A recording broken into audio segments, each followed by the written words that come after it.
गांधी जयंती का दिन पूरे भारत के लिए सिर्फ महात्मा गांधी को याद करने का दिन नहीं होता, बल्कि यह दिन हर बार नई सोच, नए संकल्प और नए बदलाव की उम्मीद जगाता है। और ठीक उसी अवसर पर जब पूरा देश बापू के विचारों, सत्य, अहिंसा और समानता की राह पर चलने की बातें कर रहा था, तब बहुजन समाज पार्टी की सुप्रीमो मायावती जी ने एक ऐसा बड़ा ऐलान कर दिया जिसने न केवल राजनीतिक गलियारों में हलचल मचा दी, बल्कि पूरे दलित, पिछड़े और गरीब वर्गों में एक नई उम्मीद की किरण जगाई। भाइयों, आगे का भाषण जानने से पहले चैनल को सब्सक्राइब कर लीजिए। और हाँ भाइयों, अगर आप लोग वीडियो को बीच में ही छोड़कर चले जाते हैं तो इसमें दलितों की रानी मायावती का बहुत अपमान होगा दोस्तों। यदि अभी आपके पास समय नहीं है तो वीडियो बाद में देख लेना। दोस्तों, आप लोग ही मायावती के पूरे वीडियोस नहीं देखोगे तो और कौन देखेगा? और मायावती जी सत्ता में अपनी वापसी कैसे करेंगी? यदि आप लोग मेरी बात से सहमत हो तो चैनल को सब्सक्राइब करके वीडियो को पूरा देखिए और शेयर भी कीजिए। लाइक करना मत भूलना दोस्तों। शुरू करते हैं। दोस्तों, मायावती जी ने अपने लंबे संबोधन में यह साफ कर दिया कि आजादी के इतने दशकों बाद भी समाज के सबसे कमजोर वर्गों तक समान अधिकार और समान अवसर पूरी तरह से नहीं पहुंच पाए हैं। और अगर बापू के सपनों का भारत बनाना है तो अब केवल भाषणों और नारों से काम नहीं चलेगा, बल्कि ठोस कदम उठाने होंगे। उन्होंने कहा कि गांधी जी का असली सपना तभी पूरा होगा जब दलित, आदिवासी, पिछड़े, अल्पसंख्यक और महिलाएं शिक्षा, रोजगार, स्वास्थ्य और राजनीति में बराबरी की हिस्सेदारी पाएंगी। इसी सोच को आगे बढ़ाते हुए मायावती जी ने गांधी जयंती के इस ऐतिहासिक मंच से घोषणा की कि उनकी पार्टी अब एक नया सामाजिक आंदोलन शुरू करेगी जो सिर्फ वोट बैंक की राजनीति नहीं, बल्कि सामाजिक और आर्थिक बराबरी की असली जंग होगी।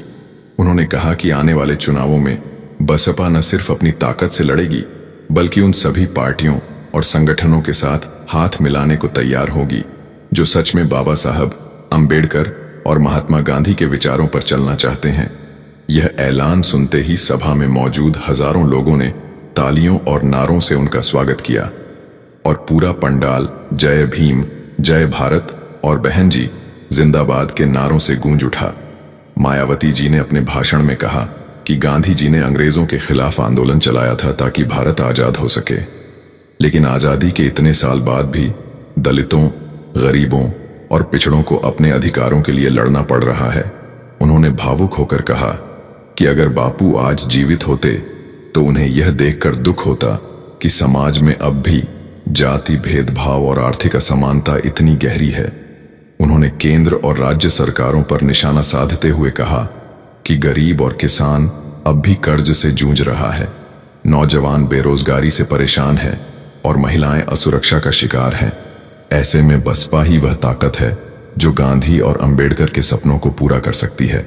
मायावती जी ने साफ कर दिया कि उनकी पार्टी अब सिर्फ चुनाव लड़ने तक सीमित नहीं रहेगी, बल्कि गांव-गांव, गली-गली तक जाएगी और सामाजिक न्याय की एक नई अलख जगाएगी। उन्होंने कहा कि 2 अक्टूबर सिर्फ गांधी जयंती का दिन नहीं, बल्कि आज से एक नए भारत की शुरुआत का दिन बनेगा।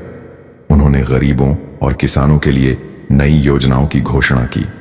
शिक्षा के क्षेत्र में दलित, पिछड़े बच्चों को फ्री कोचिंग, छात्रवृत्ति और नौकरी में आरक्षण को और मजबूत करने का संकल्प लिया। महिलाओं की सुरक्षा और सम्मान के लिए सख्त कानून और खास योजनाओं का वादा किया और कहा कि अगर बसपा सत्ता में आती है तो सबसे पहले दलित और पिछड़े समाज को राजनीति और प्रशासन में बराबरी का हक दिया जाएगा। उन्होंने कहा कि गांधी जी ने कहा था कि असली भारत गांवों में बसता है और इसीलिए हमारी सबसे बड़ी प्राथमिकता गांवों का विकास होगा। किसानों को कर्ज मुक्त करने और हर गरीब के घर तक शिक्षा और स्वास्थ्य पहुंचाने का बड़ा ऐलान उन्होंने किया। मायावती जी का यह भाषण सिर्फ एक घोषणा नहीं, बल्कि पूरे बहुजन समाज के लिए नए भविष्य का रोड मैप लग रहा था। सभा में मौजूद युवाओं ने मोबाइल पर इस भाषण को रिकॉर्ड कर सोशल मीडिया पर लाइव किया और देखते ही देखते यह खबर पूरे देश में फैल गई। राजनीतिक विशेषज्ञों ने इसे आने वाले चुनावों का सबसे बड़ा ऐलान बताया। कुछ ने कहा कि यह ऐलान सीधे भाजपा और कांग्रेस दोनों के लिए चुनौती है, क्योंकि दलित, पिछड़े और गरीब वर्गों में मायावती का यह कदम नई राजनीति की शुरुआत कर सकता है। वहीं समाज के बड़े वर्ग ने इस घोषणा को ऐतिहासिक बताते हुए कहा कि यह वही रास्ता है जिससे भारत में असली लोकतंत्र और समानता आ सकती है। भाषण के अंत में मायावती जी ने सभी से अपील की कि गांधी और अंबेडकर के विचारों को सिर्फ किताबों तक सीमित न रखें, बल्कि उन्हें जीवन में उतारें और देश में समानता, भाईचारा और न्याय की नई नींव रखें। उन्होंने साफ शब्दों में कहा कि गांधी जयंती पर सिर्फ माल्यार्पण और कार्यक्रम करने से कुछ नहीं होगा, बल्कि असली श्रद्धांजलि तब होगी जब समाज का सबसे आखिरी व्यक्ति भी इज्जत और बराबरी का जीवन जी सकेगा। इसी के साथ उन्होंने पूरे भारत से आह्वान किया कि 2025 का यह गांधी जयंती सिर्फ इतिहास की तारीख न बने, बल्कि भविष्य की दिशा तय करने वाला दिन बने। और उनके इस भाषण ने न सिर्फ बसपा कार्यकर्ताओं में जोश भर दिया, बल्कि पूरे देश में बहस छेड़ दी कि क्या अब राजनीति का नया दौर शुरू हो चुका है जिसमें दलित, पिछड़े और गरीबों की आवाज सबसे बुलंद होगी।